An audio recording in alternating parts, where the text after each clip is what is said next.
Madam Speaker, I move, seconded by the First Minister, that this House approves in general the budgetary policy of the government.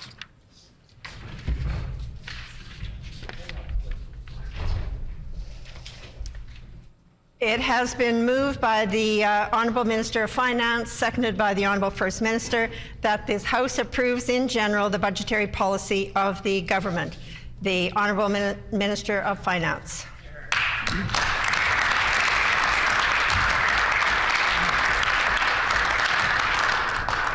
Madam Speaker and the members of the Legislative Assembly, I am honoured and humbled to rise in the House today to deliver the 2023 budget, historic help for Manitobans. I stand here with the weight of responsibility, knowing how much Manitobans have suffered from the burden of rising costs due to inflation and the cost shock of the federally imposed Liberal NDP carbon tax. Unlike the budgets of my predecessors where fiscal responsibility ruled the day, Budget 2023 fully reflects the progressive Conservative roots of our Premier. We're helping Manitobans make ends meet, and historic new funding will lead to safer streets, stronger communities, and the healing of our healthcare system.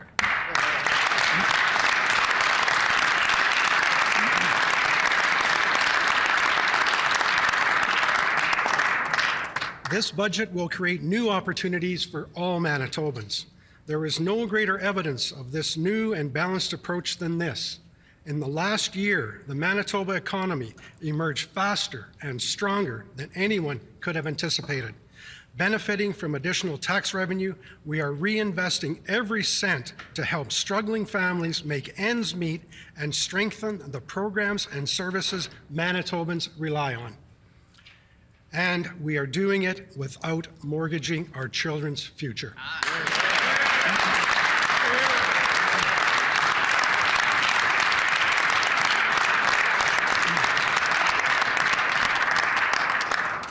The target deficit in this budget is $363 million.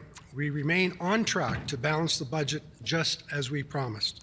Our Premier's balanced approach began in September when affordability checks began arriving in mailboxes to help families make ends meet.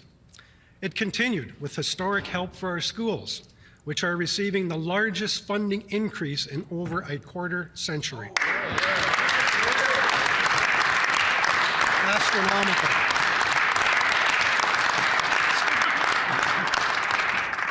Municipalities were also suffering but are now benefiting from restored and significant operating funding increases, ensuring we can grow stronger communities together. And it continued last month with our Carbon Tax Relief Fund, which will help ease the cost shock of this largely hidden federal tax. Budget 2023 returns us to the balance of our progressive Conservative roots, progressive on social issues and conservative on fiscal issues.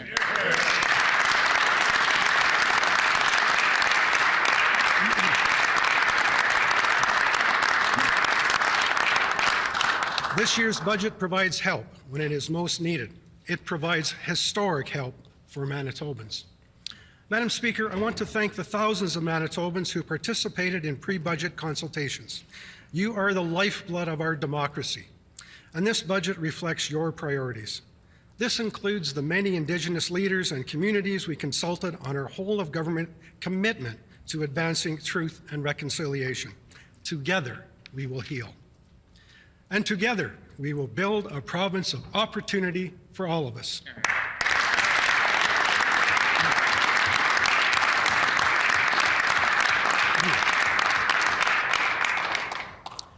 To help Manitobans make ends meet as they deal with the continuing pressure of rising costs and the federal carbon tax, Budget 2023 is providing historic help that will support Manitobans across all areas of family and community life.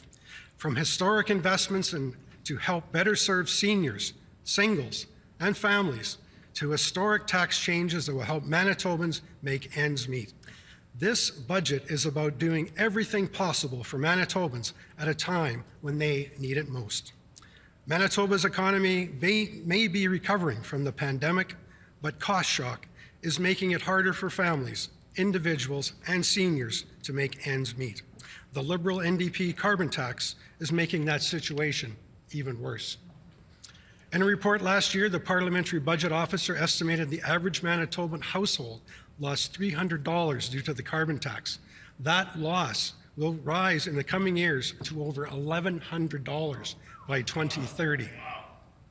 Our Premier has helped lead the fight to demand the Prime Minister pause the carbon tax immediately.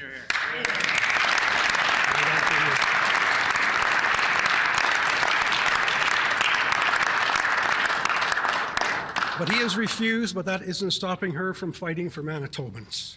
To offset the federal tax grab, our carbon tax relief fund is providing single people with $225 and couples with $375 in benefits. This puts $200 million back in the pockets of Manitobans. Oh.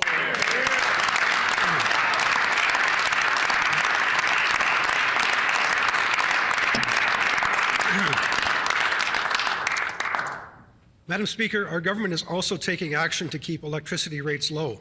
After we reduced payments charged to Manitoba Hydro, they adjusted their general rate application to the Public Utilities Board to just 2% in each of the next 2 years. This change will save Manitoba Hydro and its ratepayers $190 million this year and over $4 billion in the next 20 years. Our electricity rates are among the lowest in Canada, and they will stay that way under our government.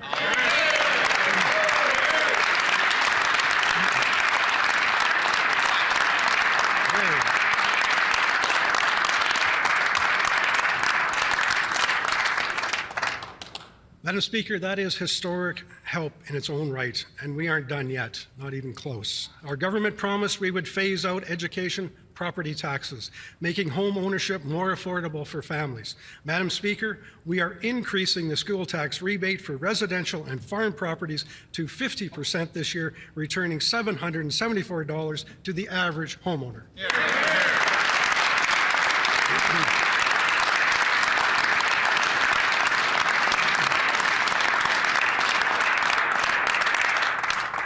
This lowers the tax burden on Manitobans while putting us on the path to fair and transparent education funding into the future.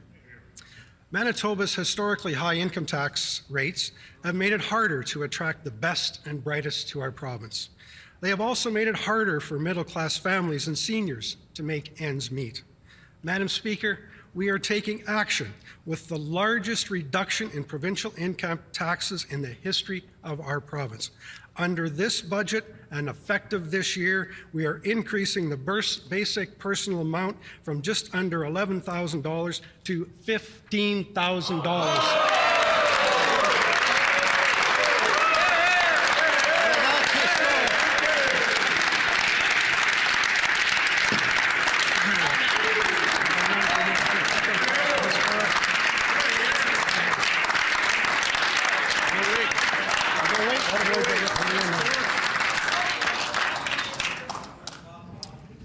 This means you won't pay a cent of tax on the first $15,000 you earn.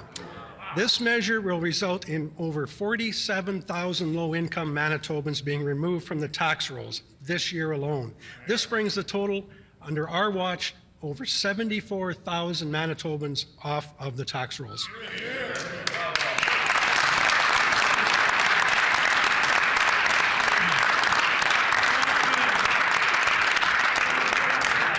This will save the average two-income family over $1,000 this year compared to last year. This is relief, Madam Speaker.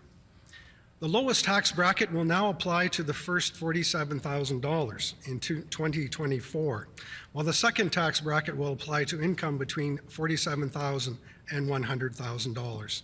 The highest tax bracket will now apply only on income over $100,000. These changes will bring us in line with other provinces. It will put our first tax bracket within 10% of British Columbia, New Brunswick, Ontario, Quebec, and Saskatchewan, and it will make our second tax bracket the fourth highest in Canada. Madam Speaker, our income tax changes help working and middle-class Manitobans the most. A two-income family making $50,000 each will save over $1,250 of income tax in 2024 and every year going forward. They will make Manitoba a more affordable place to live, work, and raise a family for generations to come. Madam Speaker, these tax changes are historic.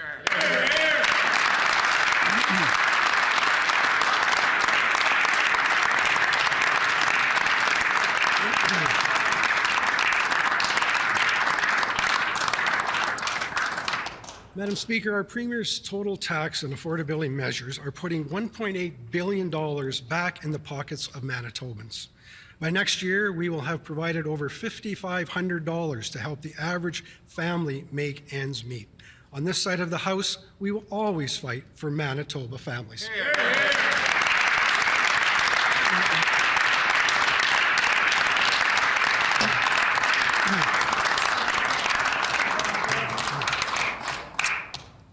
We all want to feel safe in our homes, on our streets, and in our communities.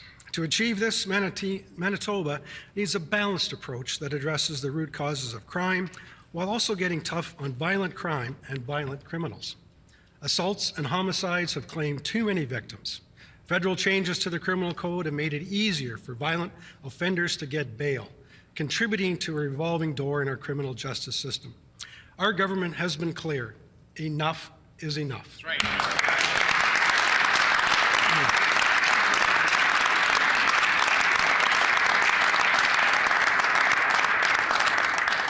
We have joined every Premier in Canada to call on the Prime Minister to reform bail laws to keep violent offenders in jail. Members of the official opposition have been on the record opposing these bail reforms.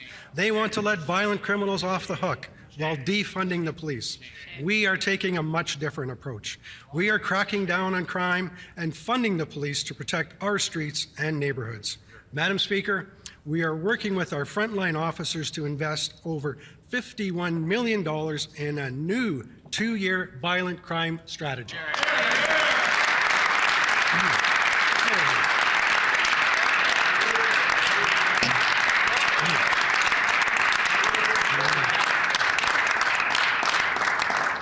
The strategy will build on their investments in new police units to track down criminals on outstanding warrants and keep offenders released on bail from victimizing our communities. We're also working to make downtown Winnipeg a safe place for visitors and businesses, with over $3.6 million to support the Downtown Community Safety Partnership.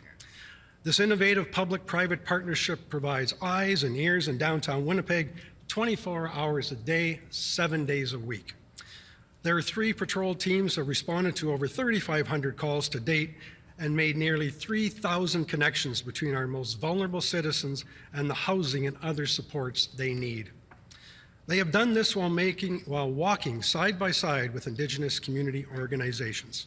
We thank them for helping make our streets safer so that downtown can, once again, become a safe destination for business, arts, culture, and sport.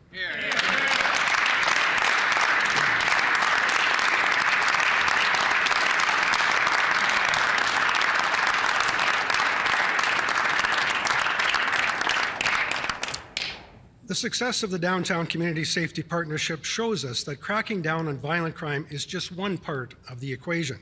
Our society has changed, and our understanding of the root causes of crime requires a balanced approach.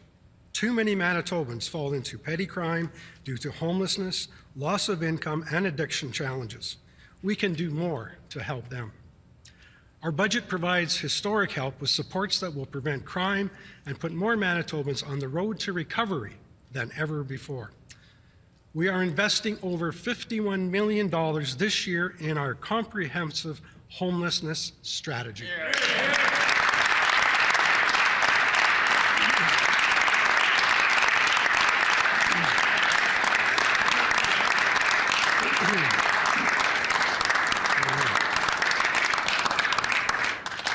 This investment enhances funding for overnight shelters, transitional housing, and rent subsidies that Manitobans need. Our collaborative and coordinated approach to homelessness is starting to work. The support provided to Thompson for their Sobering Centre and other initiatives has helped reduce homelessness and other challenges in northern Manitoba. And their success is being studied by communities like Brandon, which is also working to open a sobering centre with support from our government. We are also providing low-income Manitobans with the help they need to prevent homelessness. Last year, we implemented the first increase to the employment and income assistant basic needs rate in nearly 20 years. We created the new disability support program to help Manitobans with severe and prolonged disabilities to lead lives of dignity in the community. And we increased rent assist benefits, subsidizing the housing costs of working families. Over the last year, we have helped 1,400 more Manitobans with rent assist. In addition, we have built 130 new social and affordable housing units. We are providing historic help for low-income Manitobans now and into the future.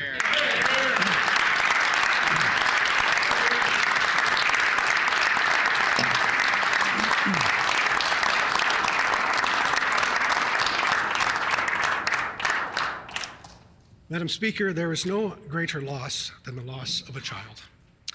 We have heard the stories of parents who have lost their children to drug addiction. We are committed to preventing those tragedies through a strong focus on recovery. In just 5 years, our government has opened 6 rapid access to addictions medicine clinics, 2 in Winnipeg, 1 each in Brandon, Selkirk, Thompson, and Portage la Prairie. These RAM clinics save lives.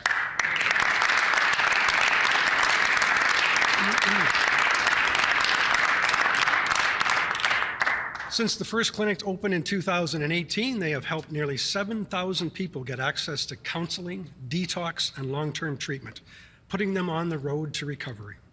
This spring, we are opening a 3rd RAM clinic in Winnipeg, which will be Indigenous-led through our partnership with the Aboriginal Health and Wellness Centre.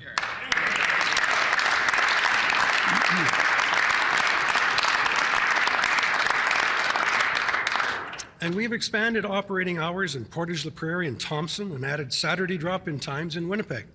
Our government is also increasing the number of treatment beds for Manitobans who need residential care.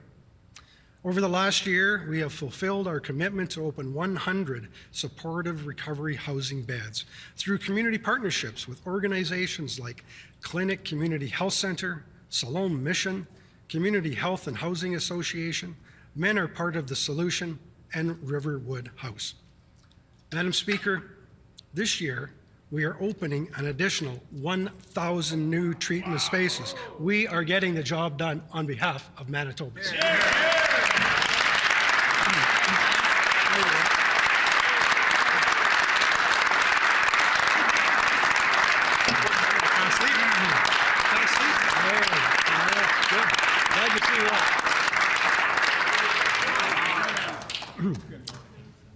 Our government recognizes the importance of culturally appropriate supports for Indigenous people, helping them heal from the impacts of intergenerational trauma.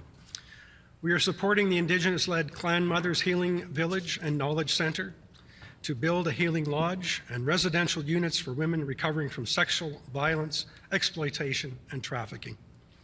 We are also dedicating more resources to mental health support than ever before, with over $17 million for Year 2 of our 5-year roadmap for mental health and community wellness. Madam Speaker, our budget will provide hope, healing, and recovery for thousands of Manitobans, and it will provide historic help for those in need.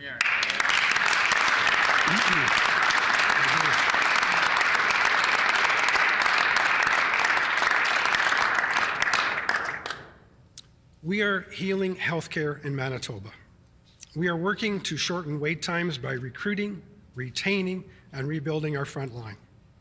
We have secured additional funding from the federal government, and we are making historic investments that put patients first. The COVID-19 pandemic did untold damage to the healthcare systems around the world. Here in Manitoba, it touched every health professional and every patient. It left nurses, doctors, and healthcare staff overworked. It left our seniors isolated. And it forced hospitals to redirect resources to care for COVID-19 patients, creating a backlog in surgeries and diagnostic tests. These challenges are not unique to Manitoba, but Manitoba is truly unique in responding. Our Premier has been leading the fight for more equitable healthcare funding after years of inaction by the federal government.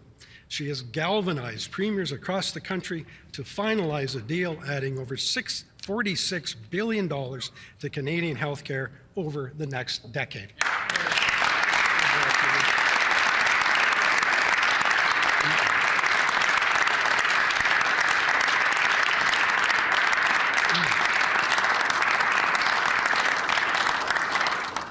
And our team is also taking action on healthcare here at home.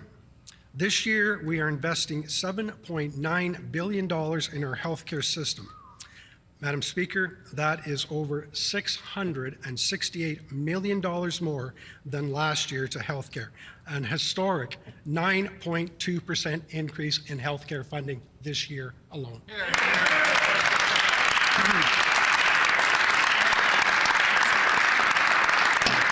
That's historic. Keep it coming. Keep it coming. We're not halfway there yet,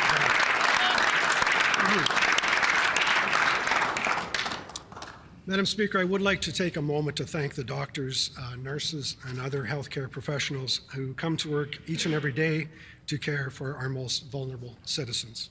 You are heroes, and we will always stand with you.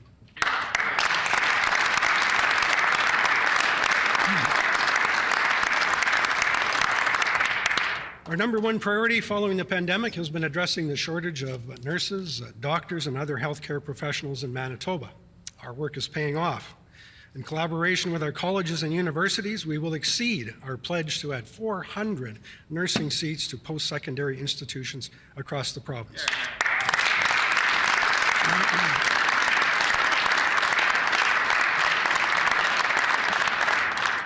Late last year, we announced a comprehensive $200 million Health Human Resource Action Plan with new incentives and recruitment resources to bring 2,000 healthcare professionals to Manitoba.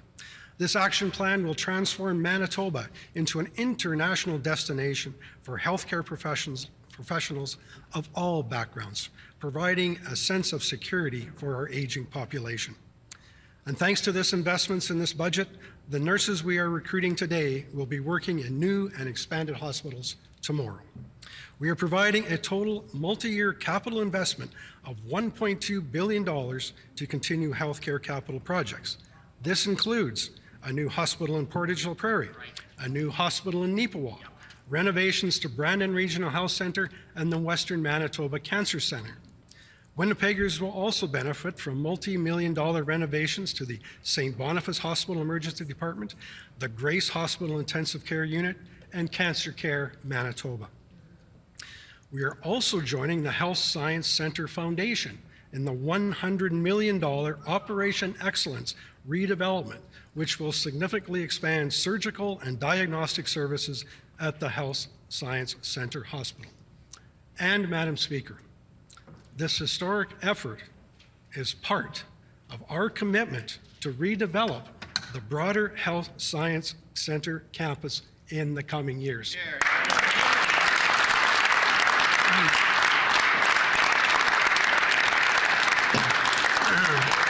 Well played, Premier.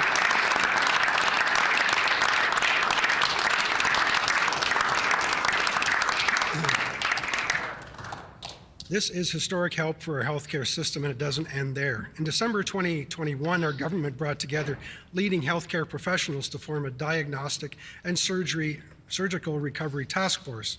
Their expertise and administrative skills have generated real results for Manitobans. In just over a year, more than 22,000 people have received surgeries or diagnostic tests because of their work.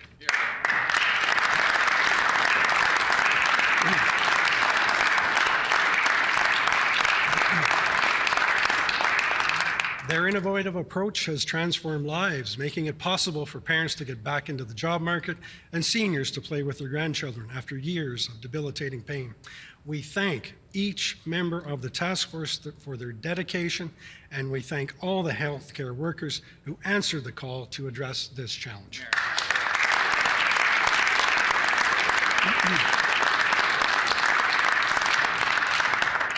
This year, we are investing $130 million so that our Diagnostic and Surgical Recovery Task Force can continue this important work. Under our watch, Manitobans can stop waiting and start living.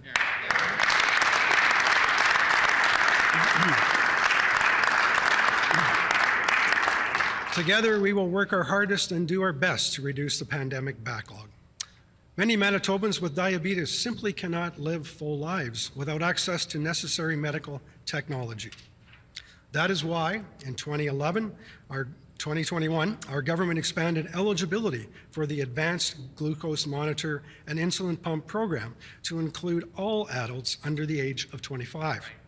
Madam Speaker, today we are expanding these programs to include all eligible adults with type 1 and type 2 diabetes here in the province of Manitoba.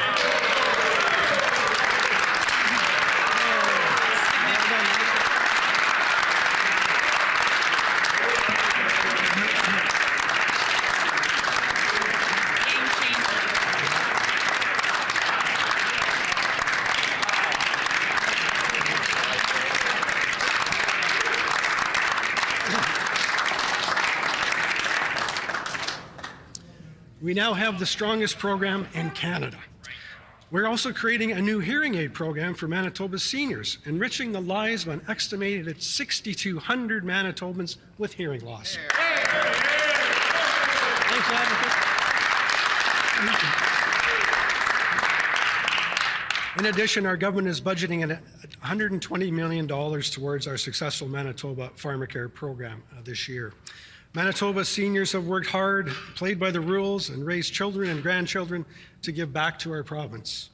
They deserve to age with dignity and independence.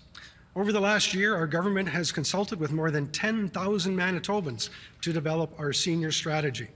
We are investing millions in that strategy this year so we can provide our seniors with the community and recreation services they deserve. 2 years ago, our government committed to implement all 17 recommendations of Dr. Lynn Stevenson's report on long-term care. And we are keeping our promise to Manitobans by investing $55 million to implement those recommendations this year. Madam Speaker, our government will always fight for seniors.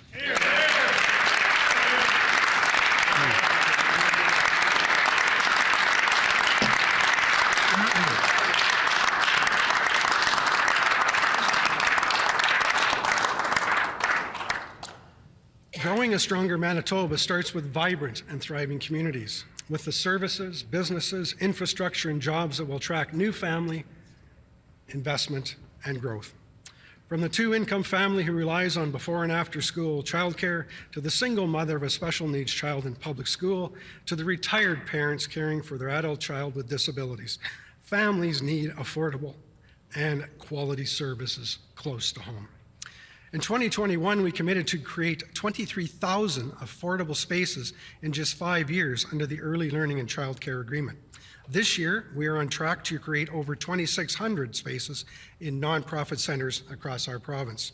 And we are expanding childcare in schools, providing parents with critical before and after school care. We know the cost of childcare makes it difficult for parents to make ends meet. That is why our government is investing $76 million to make $10 day childcare a reality for all Manitobans this year, and we are 3 years ahead of schedule.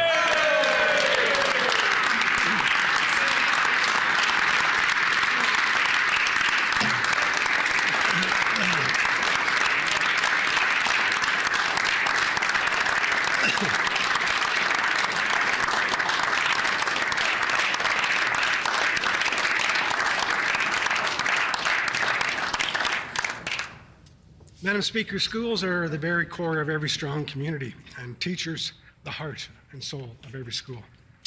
We are helping our K-12 schools with a $100 million funding increase, bringing our total investment to $1.7 billion this year. This means more funding for special needs grants and more for schools who need it the most. We're also making $77 million in funding permanent to support school divisions for teacher and staff wages. In 2019, our government promised to build 20 new schools in the next decade. And, Madam Speaker, We are ahead of schedule.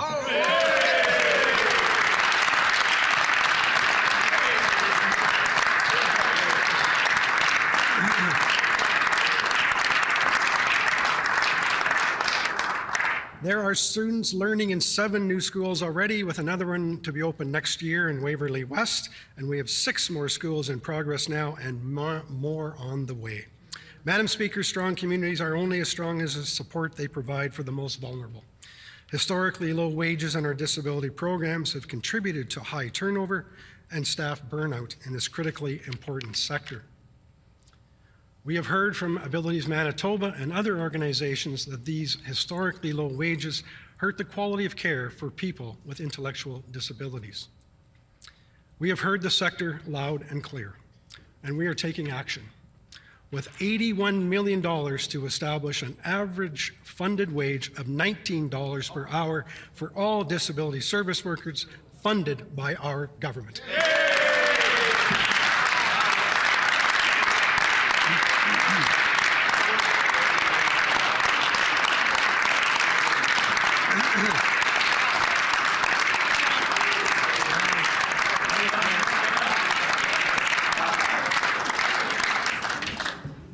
We are investing over $640 million in disability services this year.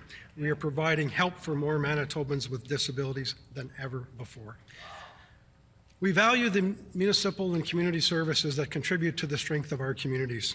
From community centers to parks to reliable wastewater services, strong municipalities are the backbone of Manitoba. We have heard from the Association of Manitoba Municipalities that their quality of service is at risk without significant increase in operating funding. To help municipalities reach their full potential, we are unlocking operating funding as we acknowledge the important role their success plays in helping us grow stronger communities and a more vibrant Manitoba. Madam Speaker, our government is investing $47 million more in operating grants for municipalities, bringing total municipal operating funding to over $217 million this year.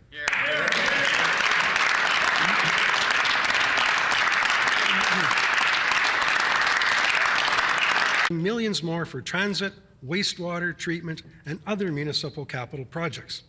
Strong communities also need to be lively and livable places with thriving sport, cultural, and heritage activities.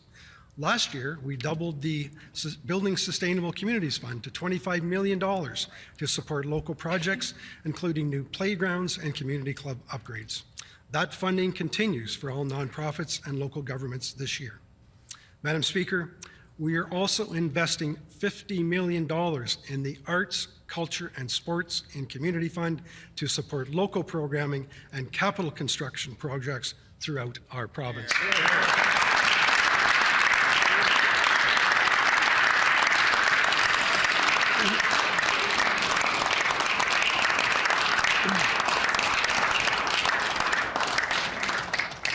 Manitoba communities would not be the same without their connection to our pristine natural environment. Madam Speaker, our fresh air and natural beauty is the envy of the world.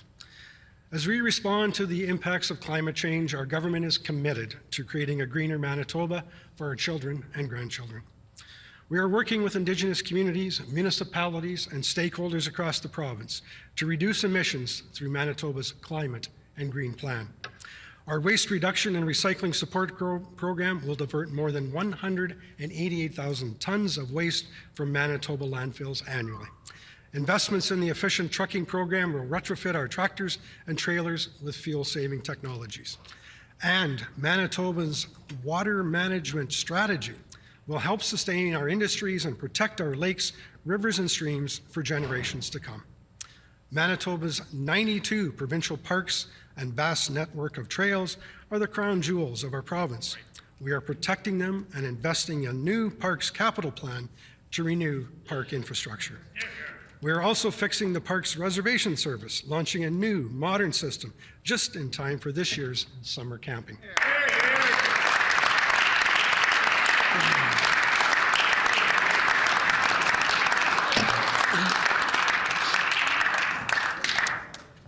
Manitoba's Conservation Service is also getting a boost with new training, equipment, and technology for the frontline officers who keep us safe every day. Madam Speaker, protecting our environment will help us create stronger communities and a greener Manitoba for all.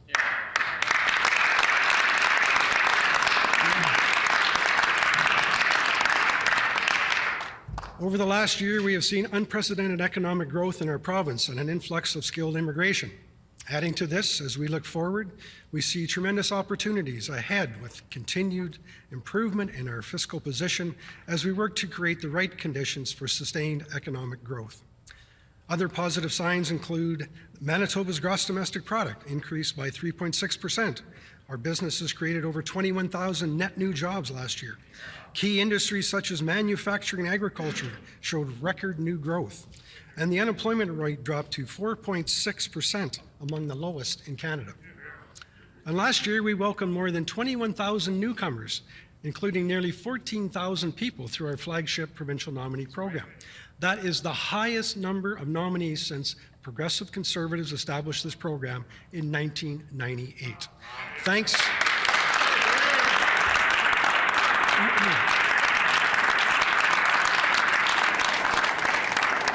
Thanks to the provincial nominee program, 85% of nominees have already secured employment here in Manitoba.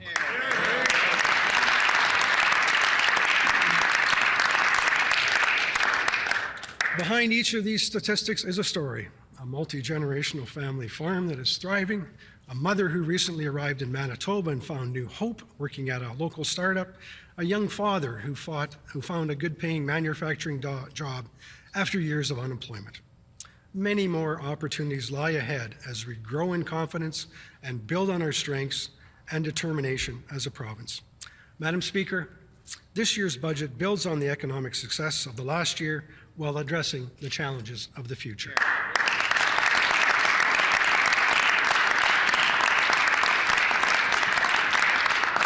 Manitoba will have more than 114,000 job openings over the next 5 years, and nearly 60% of those jobs will require some post-secondary education and training. Last year, we stood with our universities and colleges to announce the skills, talent, and knowledge strategy to prepare students for the real jobs in the labor market. We are building on that strategy this year by investing more in the Sector Council program, working with employers to deliver the training Manitobans need.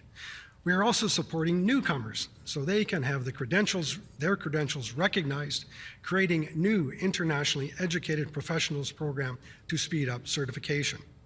We want professionals from around the world to fulfill their dreams in Manitoba, not settle for something less just because they were educated abroad. That's right.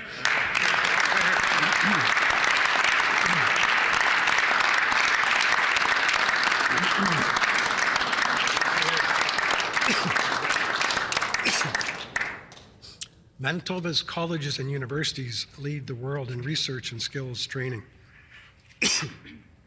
preparing bright young minds to create opportunities as we build our economy. This year's budget invests over $65 million more in post-secondary institutions.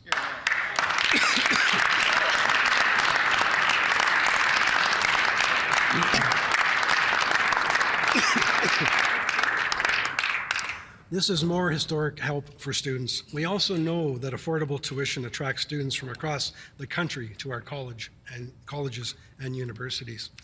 It allows parents to contribute to the cost of their children's education, ensuring they get a good start as they leave home. Madam Speaker, we are capping university tuition increases at 2.75% for all students in Manitoba this year.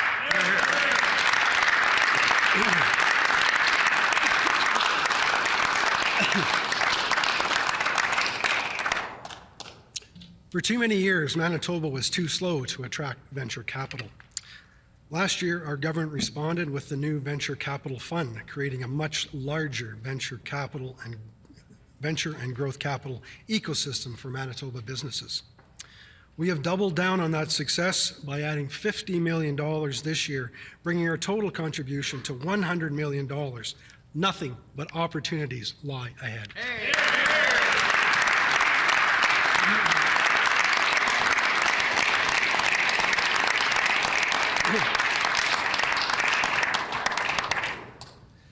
To enhance our competitiveness, we'll be eliminating payroll taxes for 150 more employers by adjusting the exemption threshold to $2.25 million. We will take further action on the payroll tax in the years to come.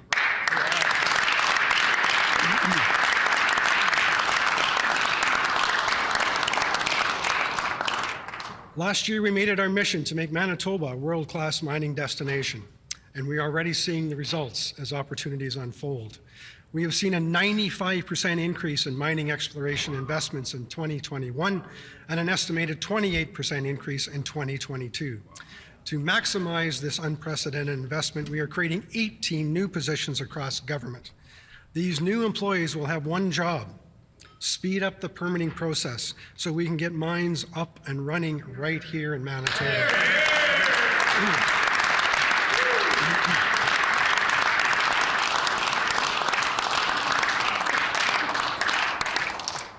We are also committing $10 million over 3 years to the Manitoba Mineral Development Fund.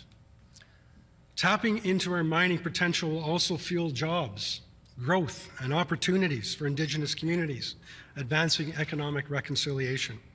From zinc to nickel and copper to lithium and silica, Manitoba has the resources to create endless opportunities and power the world economy.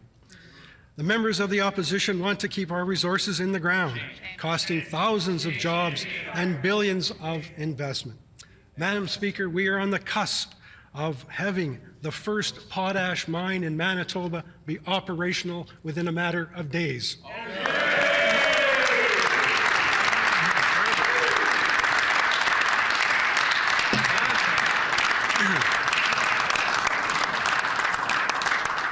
Madam Speaker, we will get our resources out of the ground and out to market in record time.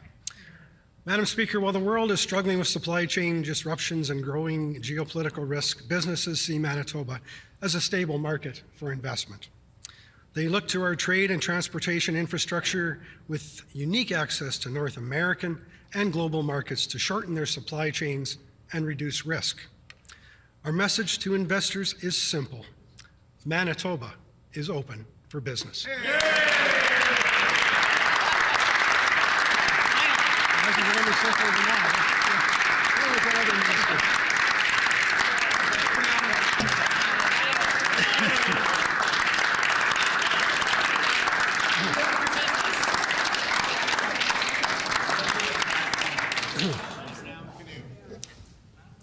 Thanks to our work with the Manitoba Heavy Construction Association, we are investing over $2.5 billion in trade-enabling highway infrastructure over the next 5 years. That includes the Winnipeg 1 Million Perimeter Freeway Initiative, which will create opportunities for improving trade and commerce in our capital city for decades to come. We have also committed $40 million to build infrastructure that will develop and expand Centerport South, North America's largest inland port and foreign trade zone. Once complete, this development will bring over $1 billion in investment to Manitoba. Finally, we are working with northern business and community leaders to upgrade the rail line to the Port of Churchill.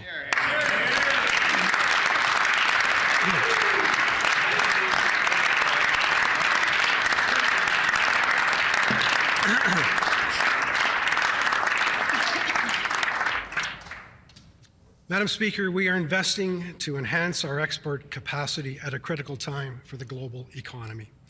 One day soon, Western Canadian exporters from the Rocky Mountains to the Hudson Bay will have access to global markets right here in Manitoba.